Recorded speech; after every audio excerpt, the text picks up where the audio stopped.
Sejam bem-vindos a mais um episódio do EnchaCast, o primeiro podcast do Brasil feito especialmente para mulheres portadoras de enxaqueca, para que você, mulher que sofre de enxaqueca, aprenda tudo de forma clara, acessível e conheça sobre sua doença e consiga manejar e controlar sua doença sem ir atrás de promessas milagrosas que prometem por aí para curar sua enxaqueca. Aqui é o momento de você aprender sobre enxaqueca. E hoje o papo é muito especial. Um dos episódios que eu mais aguardei para gravar foi esse, porque é sobre um assunto muito importante. Antes de começar o papo, eu gostaria de convidar você para se inscrever no canal se ainda não for inscrito. Se já é um seguidor do canal, curta esse conteúdo e compartilhe com mais mulheres que sofrem de enxaqueca, para que a gente aumente essa comunidade do bem cada vez mais e muitos mais mulheres aprendam sobre a sua doença e consiga ter uma boa qualidade de vida, mesmo sendo portadora de uma doença chamada enxaqueca, que não tem cura. E a conversa hoje é com a doutora Jaqueline Carneiro, que é otorrinolaringologista. O otorrino é um especialista muito importante na jornada de uma pessoa que sofre de enxaqueca. Porque a gente vai falar hoje sobre sinusite. A sua enxaqueca pode ser por causa da sua sinusite? A doutora Jaqueline vai responder isso pra gente daqui a pouco, em uma conversa informal, descontraída, para que você participe disso também de uma forma mais leve e aprenda sobre isso, a diferenciar a dor da enxaqueca e a dor da sinusite. Então seja bem-vinda, Jaqueline, muito obrigada por aceitar o convite, por estar aqui para colaborar de uma forma científica, de segura, porque a rede social hoje tem um papel muito importante, você que está lá também na rede social presente, postando conteúdo de relevância, entende de que o paciente precisa consumir conteúdo que tenha sentido, para não estar aí consumindo os conteúdos de qualidade duvidosa, que estão todos os dias sendo entregue pelas redes sociais. Então nós profissionais da saúde, temos hoje esse papel também educador, né, de trazer o nosso consultório para a rede social. Poucas pessoas têm acesso ao consultório, a aprender com você sobre todas as doenças do ouvido e da garganta, e podem estar aprendendo por aí que zumbido tem cura. Então, é aqui que a gente tem esse papel, né, de difundir o nosso conhecimento para mais pessoas, levar isso, levar esse acesso a milhares de pessoas que não conseguem chegar até um profissional sério e que vá realmente ajudar esse paciente. Então, muito obrigada, seja bem-vinda e vamos lá começar esta conversa que vai ser maravilhosa. Eu que agradeço o convite, Elza. Estou muito feliz e honrada de estar participando do seu podcast. Um podcast com certeza de qualidade e que traz a ciência em primeiro lugar, né? Sim, com Isso é certeza. muito importante. O que falar para quem sofre de enxaqueca, que muitas vezes chega no médico, no neurologista, e eu ouço isso quase todo dia, viu, dizendo assim: "Ah, doutora, eu acho que minha crise da semana passada não foi enxaqueca não, eu acho que foi minha sinusite que atacou". Porque eu tenho sinusite crônica, e quando ela ataca, eu tenho uma dor de cabeça que parece com a enxaqueca, mas quando eu trato a minha sinusite, ela melhora. Então, eu entendo de que se eu tô com uma dor de cabeça, eu acho que é uma sinusite, e eu tomei um antibiótico e um corticoide e ela passou, então na minha cabeça não era uma enxaqueca, era uma sinusite. Então, primeiro vamos conversar sobre esse tal dessa sinusite crônica. Isso existe? Vamos lá. É muito importante esse assunto, em primeiro lugar, por conta da automedicação, né? Então, os pacientes acabam usando remédio. Ah, eu tenho sinusite, já me falaram que eu tenho sinusite. Então, essa dor de cabeça da sinusite começa a se automedicar de corticoide, antibiótico e por aí vai. Então, a rinocinusite é um processo inflamatório dos seios paranasais. O que é isso? São espaços que a gente tem, cavidades dentro da face, que podem acumular secreção. E a gente tem basicamente 2 grandes grupos de sinusite. A gente pode falar assim, os quadros agudos, que são os mais clássicos, são aquelas sinusites que acontecem depois de uma gripe, um resfriado. O paciente tem aquele pico ali no início do quadro de muita secreção nasal, febre, mal-estar no corpo. Essa fase passa Depois fica assim, uma dorzinha na face, um pouco de secreção, às vezes uma tosse residual, e aí a gente chama esse processo de uma rinocinusite aguda. E a gente vai tratar, aí sim cabe o antibiótico e o corticoide, e o paciente vai melhorar desse quadro, dessa dor de cabeça, dessa secreção. No outro extremo, a gente tem a rinocinusite crônica.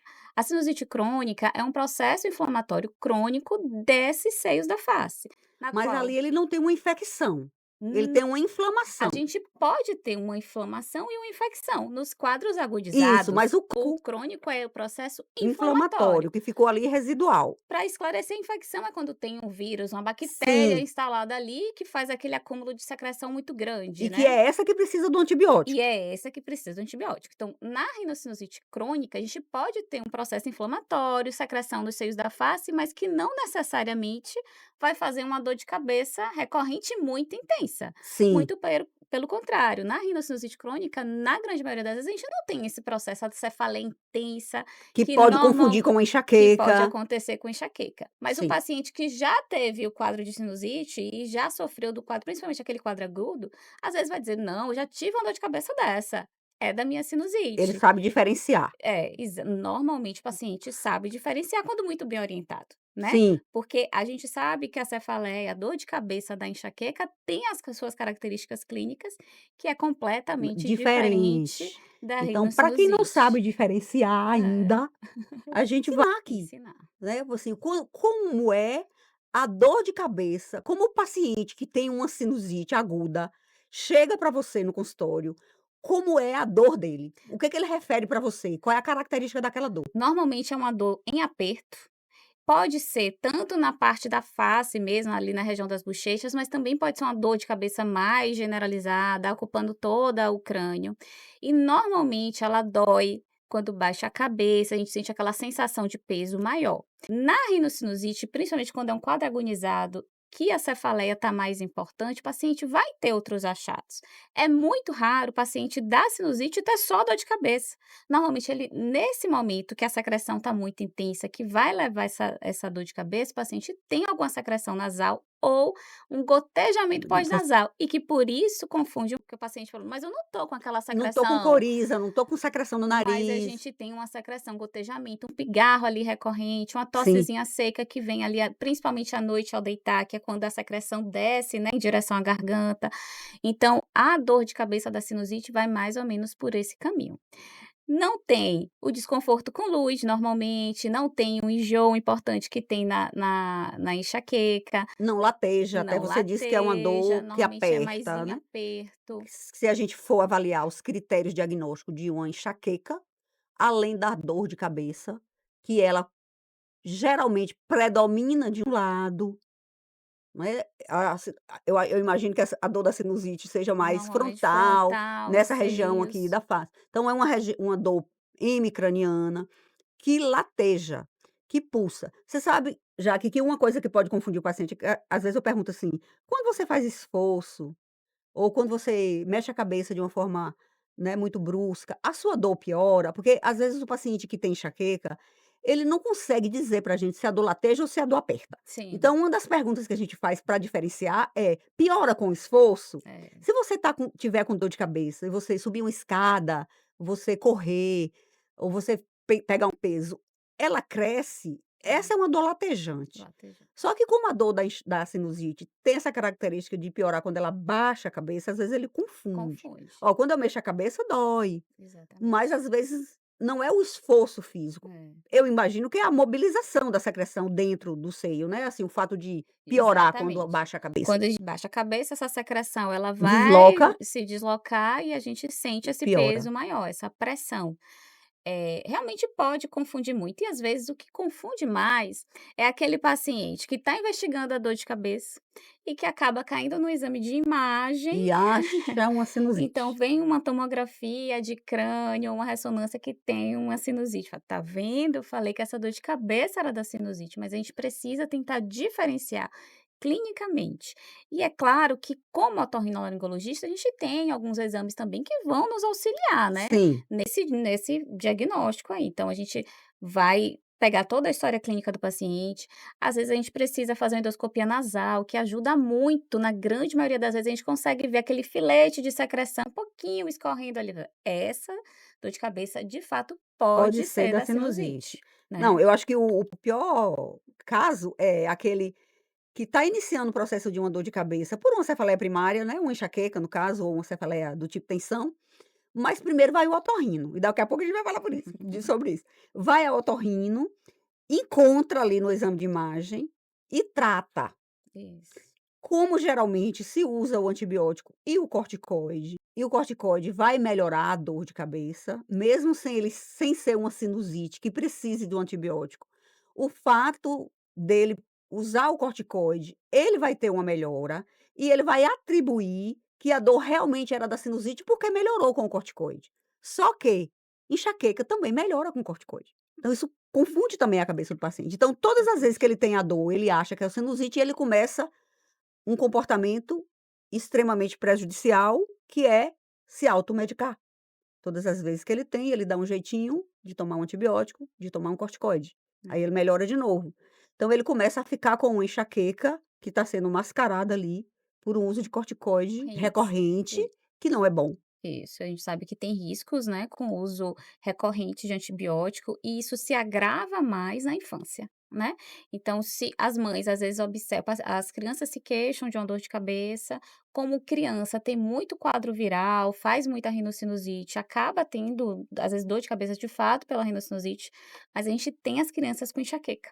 Então as Sim, crianças com enxaqueca também enxaqueca acontece em criança. e, às vezes, nesse processo de é da gripe, é da enxaqueca, o corticoide entra e acaba tendo os riscos, né, de uma pessoa que está em desenvolvimento com uso crônico ou recorrente de antibiótico, levando a várias alterações aí relacionadas ao uso dele, né. É. E a gente estava trocando as figurinhas ali antes de entrar e eu comentei sobre isso com você. Né, existem trabalhos mostrando sobre a jornada do portador de enxaqueca antes de chegar ao neurologista. Então, tem estudos que mostram que o neurologista é o quinto especialista, está na quinta posição da chegada. E a grande maioria dos pacientes que chegam aqui já estão crônicos, porque demorou o diagnóstico. Demorou de chegar ao neurologista para ter um diagnóstico de uma enxaqueca de verdade. Então, o paciente que tem verdadeiramente uma enxaqueca, ele primeiro vai ao oftalmo, é o primeiro especialista que ele procura. Principalmente quando é criança e adolescente, as mães levam primeiro para o oftalmo. E o segundo é você. É, O segundo é o exatamente. otorrino, aí vai para o otorrino. Depois vai para o cardiologista, porque chega na emergência com uma crise de enxaqueca, a pressão está alta, e muitas vezes o clínico atribui que a dor de cabeça é por causa do pico hipertensivo, e na grande maioria das vezes é ao contrário, a dor é que está levando a pressão alta, então vai para o cardio. Depois as mulheres vão para a gineco tratar a TPM, porque a enxaqueca faz parte dos sintomas, a dor de cabeça faz parte dos sintomas da tensão pré-menstrual.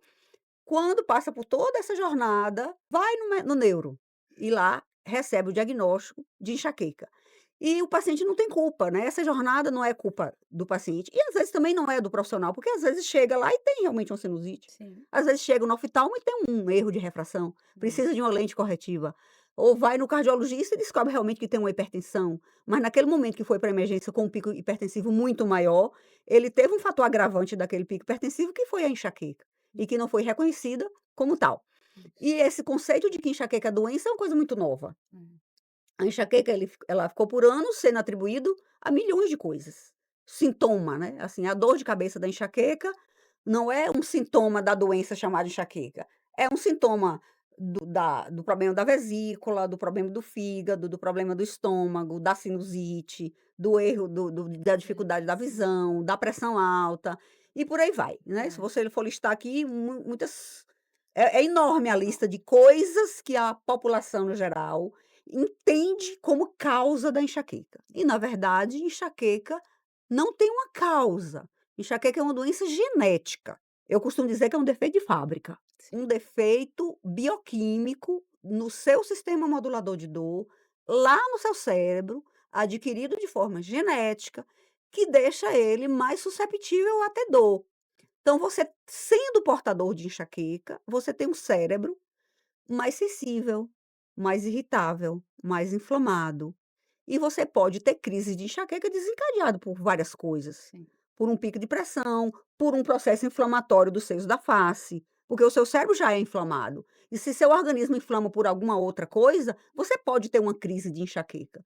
E por isso que às vezes leva muito à confusão. É, Né? Às vezes ele está ali realmente com o quadro de um processo inflamatório dos seios da face e está tendo 2 dores. é. A dor de cabeça da sinusite e a enxaqueca, Uma que foi sendo desencadeada ali uma por aquele sendo o processo. gatilho da outra, né. Uma sendo o gatilho da outra, exatamente. Então, a entender de que é um cérebro susceptível a ter dor, mas nem sempre a sua crise da enxaqueca está sendo desencadeada pela sinusite. Então essa diferença aqui é importante a gente deixar claro, dar as dicas para que as É, pessoas que têm a sinusite crônica, que pode agudizar a qualquer momento, e vou até fazer uma pergunta para você daqui a pouco sobre isso, ou é a enxaqueca que foi desencadeada pelo processo inflamatório ali, ou a própria rinite ou a sinusite, para que ele não confunda e todas as vezes ele está se medicando, sim. tomando antibiótico e corticoide todas as vezes que ele tem uma dor de cabeça, porque ele vai achar sempre que ele tem só a sinusite. É. A pergunta é: quem tem a sinusite crônica, ela tem mais risco de ter a agudização? Tem, tem, porque a mucosa ela já é previamente inflamada. Então, os quadros de rinocinusite crônica, o paciente já tem uma inflamação ali da mucosa já persistente. Então, quando vem algum quadro viral, às vezes evolui para uma rinocinusite aguda. Uma coisa importante é que a gente precisa entender que a rinocinusite crônica, por mais que seja crônica, a gente tem tratamento. A gente precisa tratar esse Interessante isso aí, processo. vamos ver A falar sobre gente isso. a gente precisa entender que a gente precisa dar remédio para os pacientes que têm rinocitite Rinocinusite crônica, crônica, então a gente pode usar uma medicação mesmo nasal, o uso da lavagem nasal, que a gente já escuta isso aí em rede social demais, é muito importante o paciente com a rinocinusite crônica, mas o tratamento da rinocinusite crônica vai além. Alguns casos, por exemplo, aqueles pacientes que têm sinusite crônica com polipose nasal, algumas vezes são casos cirúrgicos, certo? diga aí pra gente, Jaque, o que é o pólipo O nasal, que é pólipo importante é as uma pessoas saberem. inflamação da mucosa mais exacerbada, formando um edema da mucosa tão grande que forma como se fosse uma lesão tumoral benigna, Sim, é um tumorzinho certo? benigno que fica Benigno ali, ali da mucosa, ocupa toda a cavidade nasal, dificulta a penetração de ar, de né, a faz acumular ainda mais mais secreção, secreção. e aí nesses casos, às vezes, a dor de cabeça de fato é mais recorrente, porque o nariz ele tá todo entupidinho, de pólipo sem Sim, tratar. sim, Então, esses pacientes precisam de um cuidado maior e precisam de um acompanhamento com a otorrino, para que esse processo inflamatório ele seja reduzido, reduzindo a chance de ter mais sintoma, de ter mais dor de cabeça. A tá. sinusite crônica a gente não pode deixar: "Ah, eu tenho sinusite crônica e não faço nada", isso não Adotar como uma doença existe. crônica que não tem jeito, eu tenho, eu vou É, levar isso na a minha gente vida. considera como outra doença Doença crônica qualquer que a e gente trata. precisa tratar. Não Sim, pode achar que tem e não cuidar. O que às vezes acontece é que o paciente às vezes faz uma tomografia, tem ali uma secreção nos seios da face e ele entende que aquilo ali é dele. E às vezes é só num processo que acudizou, fez uma tomografia naquele momento que às vezes é um sim. momento infeliz, apareceu aquela secreção ali e o paciente entendeu que aquilo é dele. Nem sempre o achado tomográfico vai dar diagnóstico de sinusite crônica. Então, a realização da tomografia faz parte da nossa investigação, mas não é ela que Dá o diagnóstico, né. determina que aquilo ali é uma rinocinusite crônica. O En diagnóstico tem um componente Tem um clínico, né, componente clínico a gente importantíssimo, aprendeu na faculdade que a clínica é a soberana. clínica é É. soberana, principalmente na enxaqueca. Principalmente, até porque não tem exame para dar diagnóstico, né. Não tem exame para dar É. Esse diagnóstico. é um outro mito, é uma outra É, angústia de todo mundo que tem enxaqueca de: "Mas que exame eu vou fazer para saber se eu tenho se enxaqueca?". tem E enxaqueca. não, e muitos voltam dizendo assim: "Eu fui ao médico, ele pediu uma tomografia e disse que a minha tomografia mostrou que eu tenho enxaqueca". Ou seja, assim, Exatamente. ele acredita aí eu quero fazer uma tomografia ou uma ressonância para saber como está a minha enxaqueca. É, Evoluiu, piorou ou não piorou? Não existe exame para diagnóstico de enxaqueca. Enxaqueca é uma doença cujo diagnóstico é clínica. clínico, baseado nas características da dor. Agora, às vezes a gente lança a mão de um exame quando é uma dor de cabeça que foge dos critérios, é uma enxaqueca com sintomas muito atípicos, né, embora existam tipos diferentes de enxaqueca, com sintomas motores, né, com muita aura, outros sintomas que preocupa mais o paciente, que são doenças mais raras, que a gente até para tranquilizar o paciente, para mostrar: "Olha, realmente não tem nada", mas para ser enxaqueca, o exame de imagem vai ser normal. No seu caso, existe sinusite crônica com exame de imagem normal? Muito difícil. No quadro de rinocinusite crônica, de fato, no geral, a gente tem alguns achados mais ou menos ali semelhantes, porque a gente, às vezes, na tomografia, a gente consegue até ver uma inflamação do osso que reveste ali as cavidades nasais. Então, Sim, aquele osso, a gente tem um achado de um espessamento, então, alguns achados clínicos bem característicos ali da rinocinusite crônica. Mas é muito difícil. O que a gente vê de normal na tomografia no paciente com história de sinusite são os quadros de sinusite aguda recorrente, que é aquele paciente que tem a sinusite aguda hoje, fica bem, se fizer uma tomografia ali depois que os sintomas passaram, a tomografia está normal, mas aí daqui a uns 2 meses evolui com um novo episódio de rinocinusite aguda. Então, nesses casos, às vezes o paciente confunde achando que tem a crônica, mas na sim. verdade ele tem um quadro agudo recorrente, certo? Então muda um pouquinho ali, por isso essas diferenças da sinusite precisam ser tratadas com um otorrinolaringologista e Então, acompanhadas. para os pacientes que têm a sinusite aguda recorrente, entre um episódio e outro, o exame dele normaliza? Normaliza, Ah, normaliza. tá. Então aguda recorrente no geral, ali a tomografia vem normal, ou próximo da normalidade, né, que aí às vezes é Sim, só um cistozinho de que tem pacientes mesmo que não têm sinusite aguda, né. Mas no geral a gente não vê aquela quantidade de secreção ali acumulada nos seios da face, que é o que a gente sim, está buscando na sinusite. sim, sim. Hum. E em relação à rinite já, que assim, é comum o paciente com rinite ter como sintoma dor de cabeça? Não é tão comum. Se a gente for pegar os critérios, né, diagnósticos, os sintomas mais frequentes de uma rinite, principalmente alérgica, né, quando a gente fala de rinite, mas a gente tem vários tipos, na rinite alérgica é a coriza, os espirros e a obstrução nasal. Mas tem alguns pacientes que têm um quadro muito exacerbado, que a congestão nasal é muito intensa, que pode ter a dor de cabeça por conta dessa congestão importante, um acúmulo de secreção muito grande só pela rinite, sem de fato ter um componente infeccioso ali associado. Mas não é um sintoma tão característico, não é tão comum. A gente observa que rinite, principalmente alérgica, é muito recorrente na população. É demais, né, muito Então, frequente. a gente não Acho vê que que a é maioria tem talvez a doença das vias cefaleias aéreas mais mais predominante, né. frequente, é. É. Então, a gente não vê de uma forma tão frequente a cefaleia, mas pode acontecer. O neurotransmissor, você sabe isso Sim, também, né, lógico, o neurotransmissor muito predominante e que é o fator o determinante dos sintomas da congestão nasal e da coriza e tal na rinite é a histamina, né, sim. que é o mesmo neurotransmissor que participa das reações alérgicas de pele, de tudo, que faz a gente ficar vermelha quando tá com alergia, como ele é uma substância que dilata as artérias, faz Faz a essa vasodilatação congestão. das vias aéreas e isso por isso que dá obstrução nasal, né, mais ou menos explicando de uma forma mais simples o como é que acontece a crise da rinite. Esse neurotransmissor, ele também está envolvido na fisiopatologia da enxaqueca. Então, vamos, a partir de agora, acompanhar esses pacientes, assim, quando o paciente for para você com uma crise de rinite, você perguntar na sua anamnese se ele tem enxaqueca. Porque aquela crise da aquela dor de cabeça que ele está referindo na crise da rinite, já que dor de cabeça não é um sintoma tão predominante pela rinite em si, ele pode estar com uma crise de enxaqueca desencadeada pela histamina que foi liberada na corrente sanguínea dele pela rinite. Sim. Isso é muito interessante, assim, a literatura traz inclusive alguns autores de que rinite é, assim, a prima carnal da enxaqueca, andam juntas. E quando uma entra em ação, a A outra outra entra em ação. uma funcionando como Tiro gatilho para da outra. outra. Não Então o é que a paciente enxaqueca "Ah, minha enxaqueca é causada pela minha rinite". Não. não, Você tem uma enxaqueca, você tem um cérebro sensível a qualquer mudança de metabólica, de rotina ou de hábito de vida. É um cérebro que está ali ligado no 220 e dispara a qualquer hora. E a rinite é um desses disparos, é um gatilho. sim. Você entra na crise da rinite porque você tem enxaqueca e tem rinite.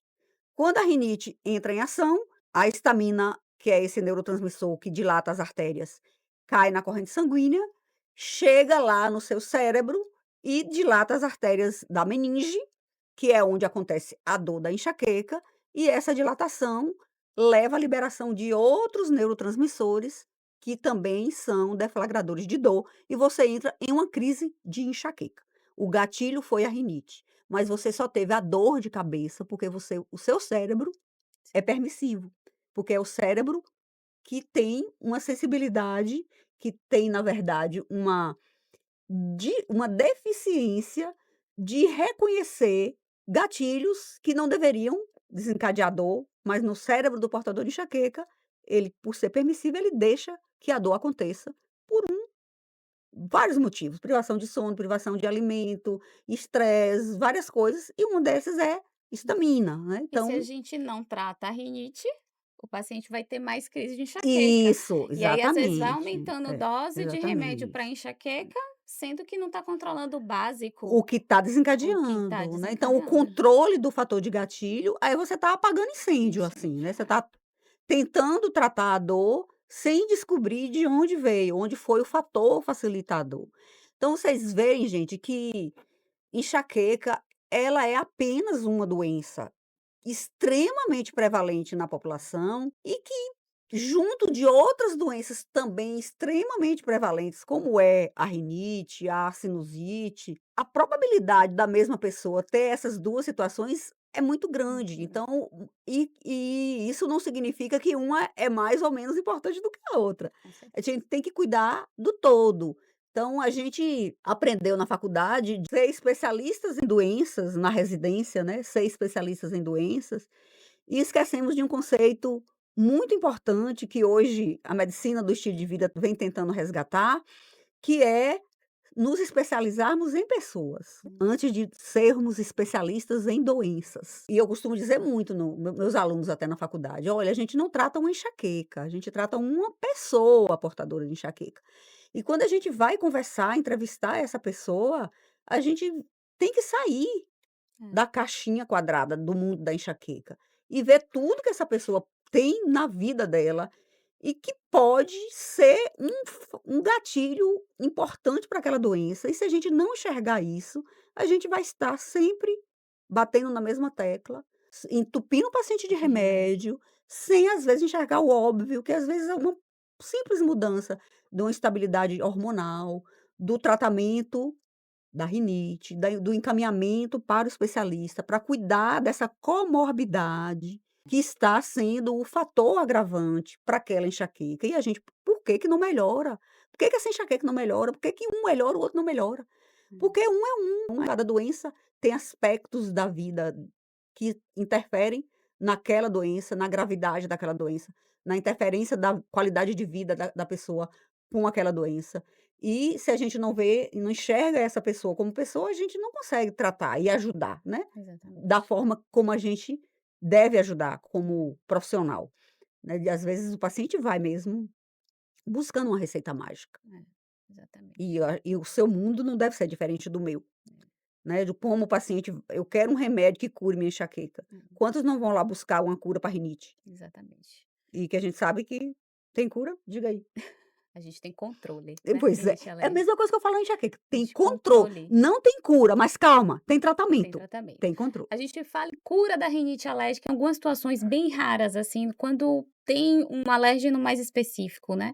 E aí, às vezes, com vacinas, a gente consegue a cura, mas, assim, realmente é quadros raros e, na grande maioria das vezes, a gente consegue um controle excelente do paciente ficar sem sintoma por um Sim, período, né. sim, sim. Então, mas a cura da rinite em si, se a gente pensar em todos os Agora, o que o moldes, paciente que tem rinite, diga aí pra com certeza tem um monte de gente assistindo a gente aqui que tem rinite, né, além da enxaqueca. O que que ele pode fazer no dia a dia dele para amenizar a doença? uma das coisas mais discutidas, assim, em congresso e mais calejadas no consultório do otorrino é a lavagem nasal. Lavagem nasal com solução fisiológica é uma das coisas mais importantes para controle, uma coisa simples que pode fazer. todos os É dias fácil de aprender? a gente pode aprender Eu já tentei, não consegui. eu vou dar Eu dicas fiquei meio di sufocada, você vai me ensinar depois. dicas básicas, assim. A primeira delas, eu acho que é a mais importante, é na hora que for colocar o soro, abre a boca, que aí a gente consegue Hum. fazer com que o soro saia de uma narina e caia Pronto. na outra. Isso aí principalmente nas lavagens de alto volume. Isso aí já facilita demais, mas a lavagem nasal, sem sombra de dúvidas, para o paciente que tem qualquer processo inflamatório nasal, é uma das coisas mais importantes que ele pode fazer. Então, inclusive, crianças que têm rinocinusite recorrente, quadros de infecções respiratórias recorrentes, a gente cansa de falar que a gente precisa lavar o nariz, certo? E pode Sim. ser todos os dias, não tem grandes contraindicações, a gente só precisa fazer de forma adequada, né? Então, Hum. a lavagem nasal correta, e a gente vê Com soro com fisiológico mesmo. soro fisiológico, é uma das coisas mais importantes que a gente pode fazer para o paciente rinite. Com a seringa é o ideal, né. Sim. Então a gente usa de baixo volume para criança, então de 3 a 5 ml. Aí depois da adolescência a gente já pode começar a fazer com seringas de 20, com aquelas garrafinhas agora que estão, né, sendo mais difundidas, de Sim, alto sim. volume. A gente não precisa ficar lavando, tá totalmente assintomático, eu vou lavar com 240 ml meu nariz todos os dias, isso aí não tem necessidade.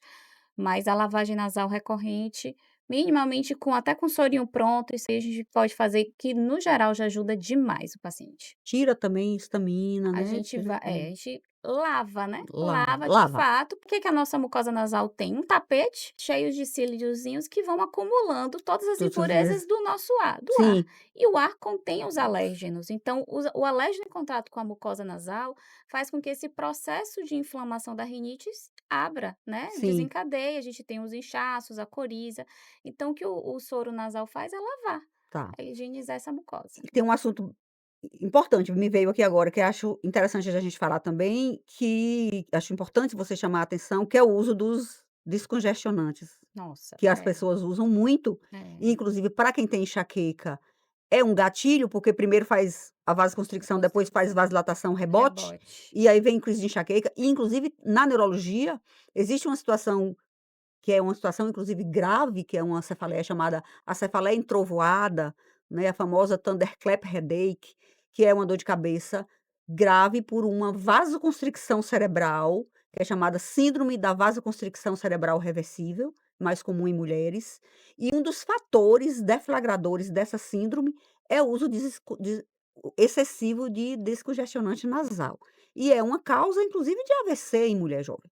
Você faz a vasoconstricção, só que isso pode evoluir para uma vasoconstricção das artérias cerebrais, se você fica usando uma dose elevada. É, E faz uma vasoconstricção cerebral tão grave que reduz o fluxo sanguíneo cerebral e você pode ter um AVC. isso. E dá uma cefaleia insuportável, parecida até com a cefaleia da ruptura do aneurisma, que é a chamada cefaleia entrovoada, que é preocupante, né, não é uma coisa comum, mas inclusive quem já teve isso, porque é considerada até uma doença autoimune, mas que um dos das gatilhos é o uso de descongestionante, quem já teve uma vez na vida e teve a sorte de não ficar com sequela, tá contraindicado o uso, né.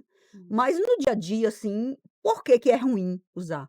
Diga aí pra gente. Além de todas essas complicações neurológicas, a gente tem as complicações cardiológicas, né, por uso dos vasoconstrictores. Então, exatamente, o vasoconstrictor ele abre o nariz, né, para o paciente que está congestionado. Então, na mesma hora, em questão de segundos, a gente tem uma vasoconstricção.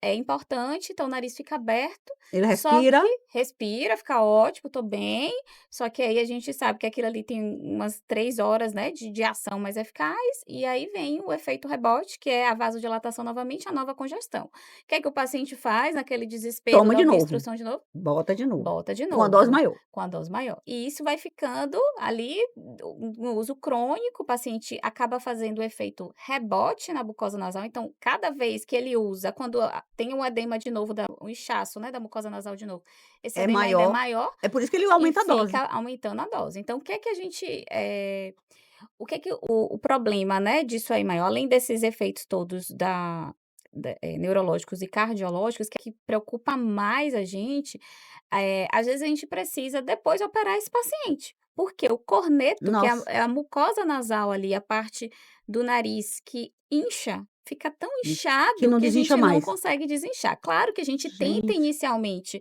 fazer algumas medicações para diminuir esse edema, tirar esse paciente da crise, porque o paciente que usa o vasoconstrictor tópico, ele tem um no bolso, um no ah, carro, um no é um trabalho, um vício, né. embaixo do é um vício naquilo, né, porque ele É, não consegue respirar sem aquilo. Então, a gente precisa tratar. É um questionamento que deve ser feito para todo paciente com qualquer queixa nasal, se ele faz uso disso crônico, porque a gente tem que precisa tirar parar. esse E como é que paciente faz pra dali. parar?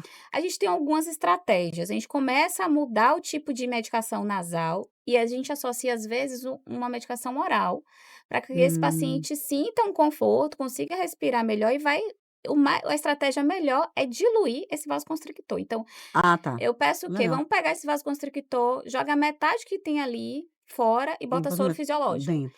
E aí o próximo frasquinho, bota Dilua um terço e vai mais. diluindo cada vez mais Vai até desmamando. conseguir Igual desmamar. tirar um vício Exatamente, qualquer. exatamente. Então a gente vai tirando ali lentamente, porque se eu pedisse: "Bora suspender", de vez o paciente não consegue, Não vai não vai, parar, ele vai né. procurar outro otorrino, porque Sim, sim. dessa forma é impossível para ele. Aí a gente vai falar agora de uma situação que talvez as pessoas que estão aqui não ouviu falar com tanta frequência, porque o mais que a gente sabe é sinusite, sinusite, sinusite, que é a sinusite esfenoidal, que é às vezes até o calo do neurologista, porque quando o paciente vai com aquela dor, ela costuma ser uma dor mais unilateral, mais profunda do que a dor da sinusite comum, que a Mais gente está acostumado a ver frequente. no dia a dia.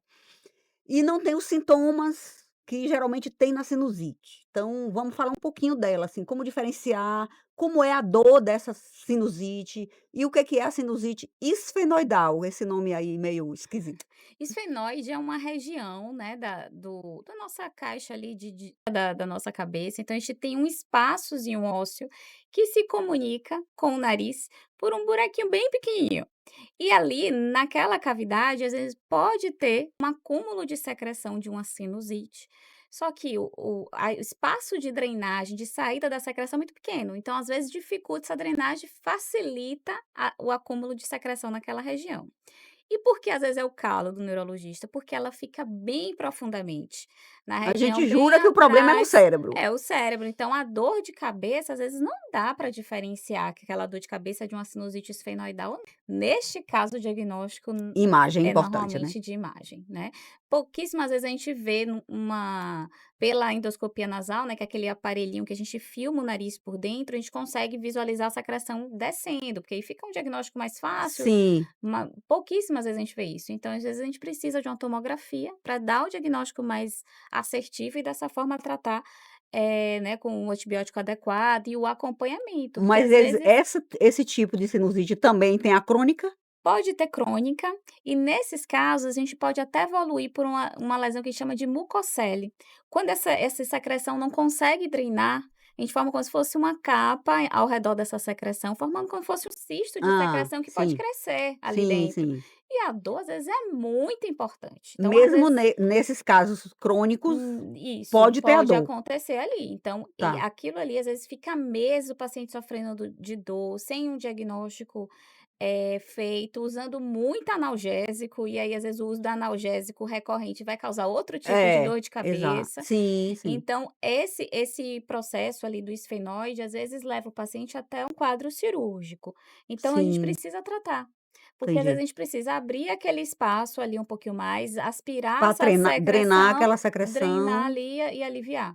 E sim. aí o efeito, às vezes, no pós-operatório é muito imediato. O paciente sente um alívio muito grande, mas de fato existe esse espaço lá chamado esfenoide que de fato pode Ele é confundir muito mais profundo, muito. né, fica lá embaixo da É escondido, lá lá embaixo da base do crânio e a gente não exatamente. consegue E acessar, um né, de raio-x outra simples da forma. face pode não Não visualizar. visualizar, então a gente precisa de fato, às vezes, investigar um pouquinho mais profundamente. Obviamente a gente consegue fazer a endoscopia nasal em consultório, então é mais fácil por esse caminho quando a gente consegue ver alguma E você coisa. sabe que essa dor da sinusite esfenoidal, ela é mais confundida com a enxaqueca, porque ela é unilateral, né? É, exatamente. E retrocular às vezes, né. Isso.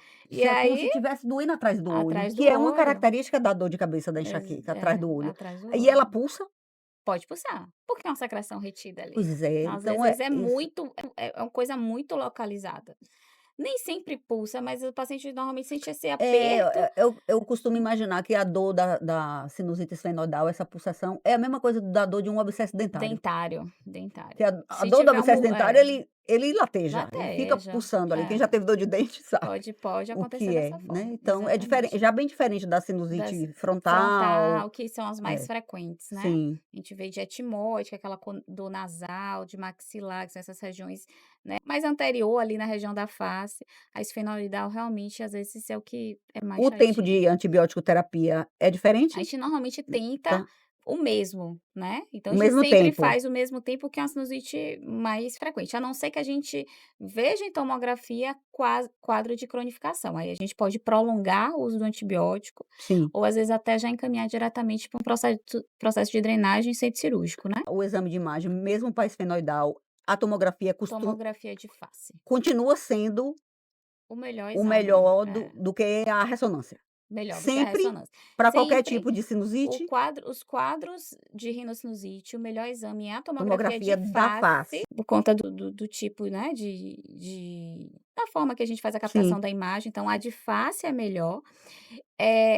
A gente só pede uma ressonância de face se a gente tiver alguma complicação, né, nos quadros de complicação de rinocinusite, suspeita de complicação, então celulite, abscesso se a gente, por exemplo, na tomografia de face, a gente vê que existe algum abscesso muito perto do olho, a gente pode sim, pedir uma uma ressonância ressonância. para avaliar melhor, mas no geral é tomografia, Mas no caso aí seria também uma ressonância da face, da não face, do crânio. da face. Às vezes de crânio é mais para afastar que tenha evoluído para algum quadro É, um mais, trombose de seio de ser cavernoso, alguma coisa exatamente. mais grave, né? Abscesso cerebral, né, e aí a gente vai mais por esse caminho que é bem mais raro, né. Sim.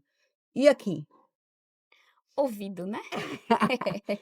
Pois é, Ainda né, e falando as otites? as otites, a gente, tem uma comunicação direta entre nariz e ouvido. Então a gente tem um tubinho que sai do fundo do nariz e vai lá para dentro da caixa média do ouvido.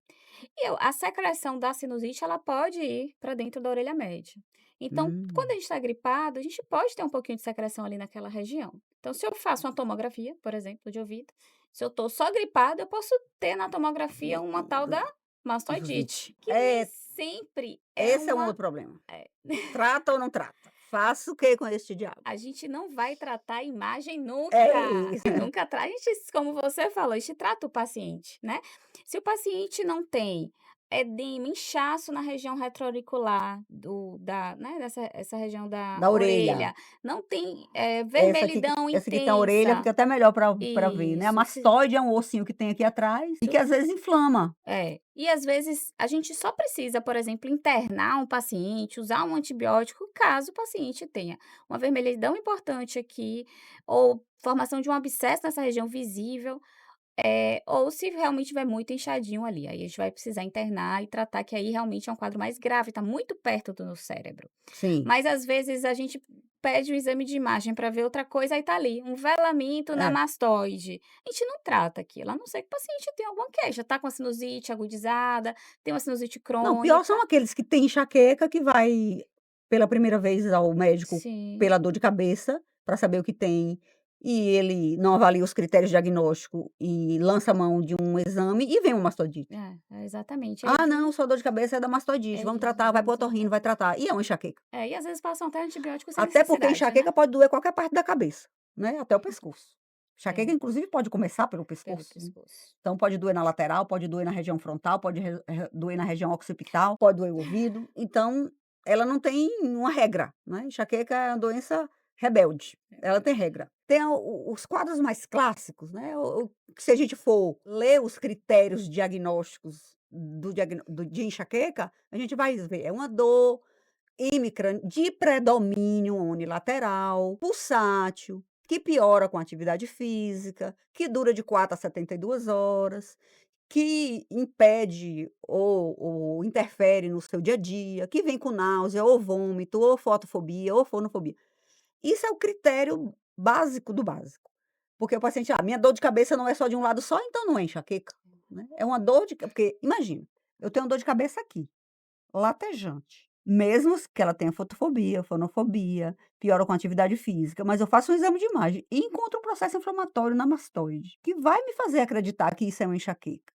É, Não, é uma dor da mastoidite, né, então hum, precisa ver a recorrência. hum, Às vezes aquele não é o primeiro episódio, às vezes é aquela pessoa que já tem esse histórico de dor de cabeça de longa data, mas ele contou foi aquele episódio, porque às vezes foi um episódio mais intenso, que mobilizou inclusive a ir ao médico, porque mudou alguma característica, e enxaqueca é uma doença que evolui. é.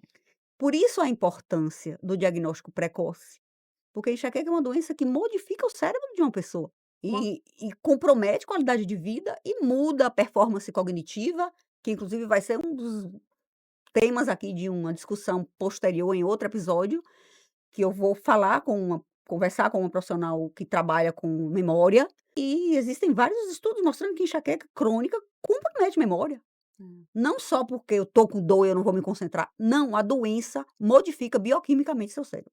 Então é uma doença que precisa de diagnóstico precoce e evitar a cronificação, porque a enxaqueca que cronifica é aquela que a gente não trata. é, Deixa o cérebro lidar com ela a vida inteira, é, rodando, fazendo turismo por milhões de especialistas é, e não tem um diagnóstico a tempo, né, e esse isso é uma doença muito confundida com muita coisa. essa questão da mastoidite mesmo, se não tiver inchaço, não tiver vermelhidão na região da mastoide de fora, eu só vou tratar se eu olhar o ouvido, olhar a membrana tipânica e tiver secreção lá dentro.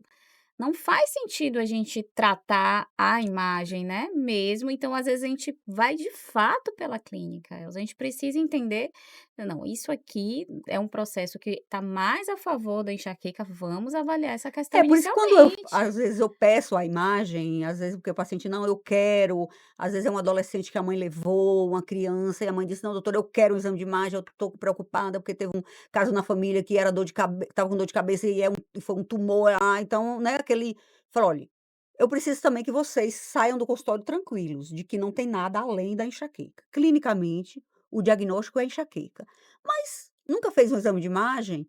Tá muito preocupado? Porque se você não pede ali, ela vai para outro colega, que vai pedir, que vai se perder na vida, e eu não, então tudo bem, vamos fazer um exame de imagem, não precisar contraste, para não estar sobrecarregando o rim da criança, vamos fazer". E vem um achado desse, e a mãe diz assim: "Por que que a senhora não trata logo? Vamos usar o antibiótico". "Não". Aí agora você vai marcar o especialista, porque pode não ter nada a ver esse processo, então eu não vou tratar a mastoidite sem saber se tem indicação de tratar. Vai fazer o exame clínico, vai avaliar esse ouvido e se tiver indicação, o otorrino vai tratar e a gente vai ver o que que sobra. Se você trata a mastoidite, se tiver indicação de tratar e a dor de cabeça continuar, a gente vai provar que aquela dor de cabeça era uma enxaqueca mesmo e não era da mastoidite, Exatamente. né. Mas pelo menos a gente vai tirar esse fator confundidor.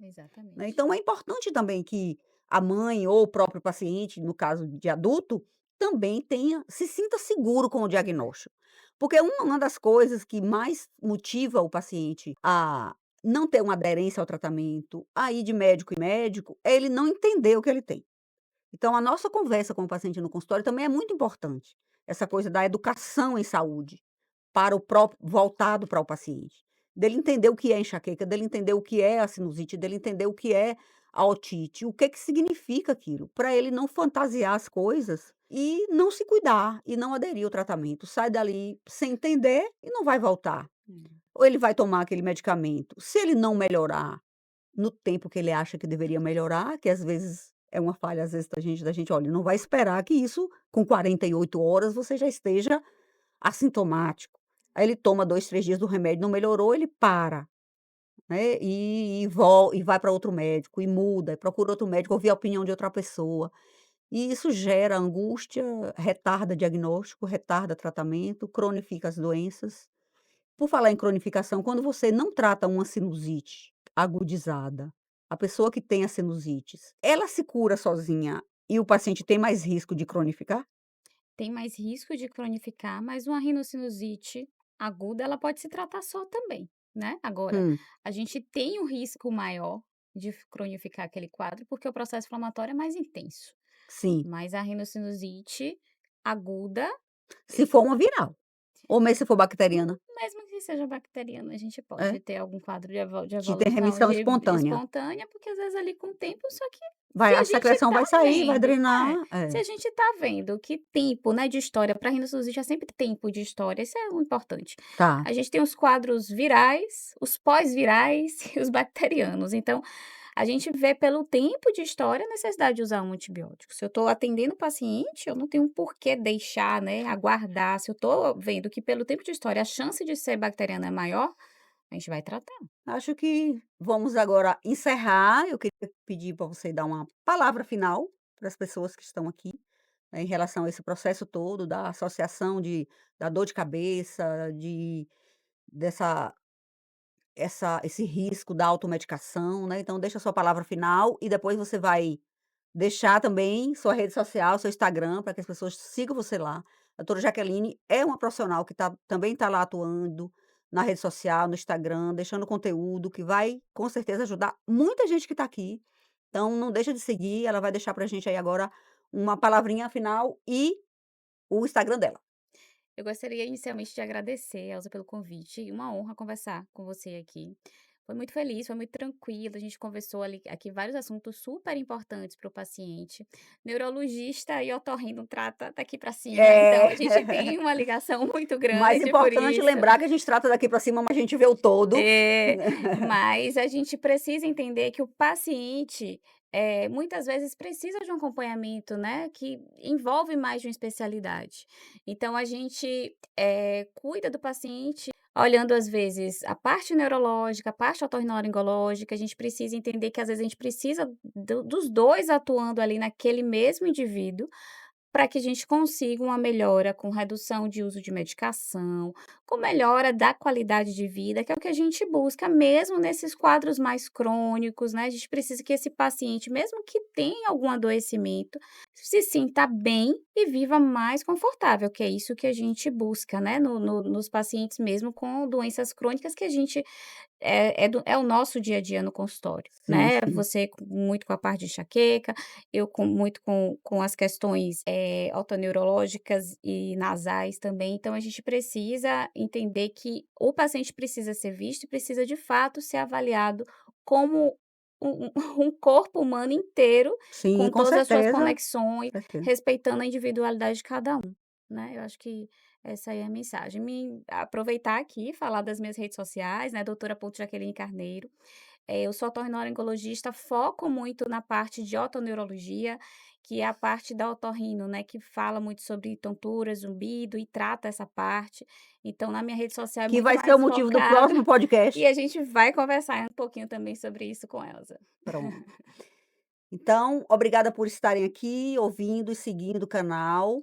Então, antes de encerrar, eu só gostaria de lembrar que você, mulher, que é portadora de enxaqueca, quer aprender mais sobre enxaqueca, como controlar essa doença e como viver melhor, mesmo sendo portadora dela, com medidas simples. Então, adquira aqui o método transformador, que é o curso digital, que eu estou disponibilizando para que você adquira e que você aprenda tudo sobre enxaqueca e que eu consiga te ajudar a manejar essa doença, a controlar essa doença. Então aqui na descrição tem o link, você pode entrar lá no link, ver o que tem conteúdo, se identifique, compre o curso, porque você com certeza vai se beneficiar desse conteúdo e vai ajudar muito você no controle da sua doença.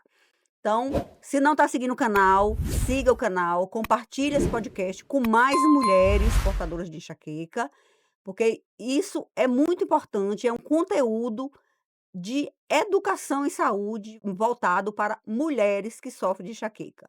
Eu sei que homens sofrem de enxaqueca, então homens não fiquem com ciúme, mas a gente prioriza aqui as mulheres, porque a prevalência da enxaqueca é muito imensamente maior nas mulheres.